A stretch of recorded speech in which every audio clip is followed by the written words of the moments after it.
Trop fort. Ça c'est beau, ça c'est beau. Ça. J'appelle tout de suite. C'est la première fois qu'ils se voient.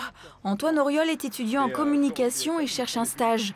Il a déposé son CV la semaine dernière chez Visiopub et ça y est, ce CV est visible depuis cet après-midi sur les 4 panneaux publicitaires de la société. On les croise souvent dans la rue, sans vraiment les voir. Des femmes malmenées par la vie, sans domicile, mais qui n'ont rien perdu de leur dignité.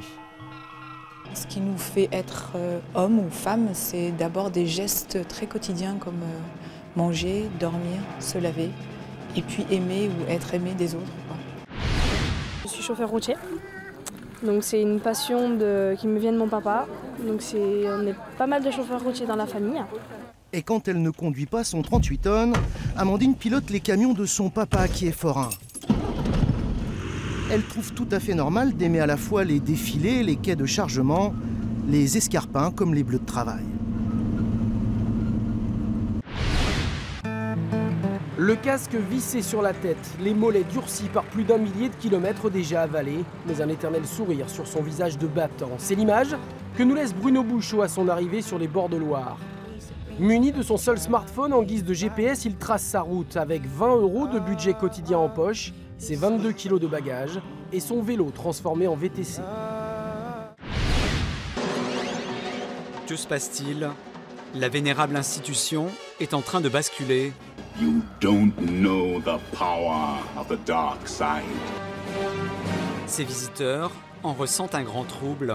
Le Louvre s'attaque au mythe fondateur. Il est gros. Il est énorme. Et ça, c'est quelque chose de maintenant ou d'il y a très longtemps? Très longtemps. Il y a très longtemps. Ah, il y a très longtemps. La cathédrale Saint-Front, escaladée par Godzilla, sous l'œil indifférent des passants de ce début du XXe siècle. Le lézard géant, tout droit sorti de l'imagination de Fred Tepp, a été rejoint par d'autres.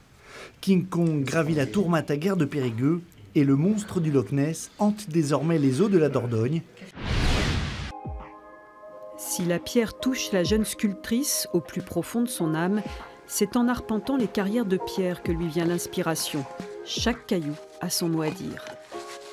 Celle-là, elle est un petit peu triste et puis en même temps, elle a un petit sourire.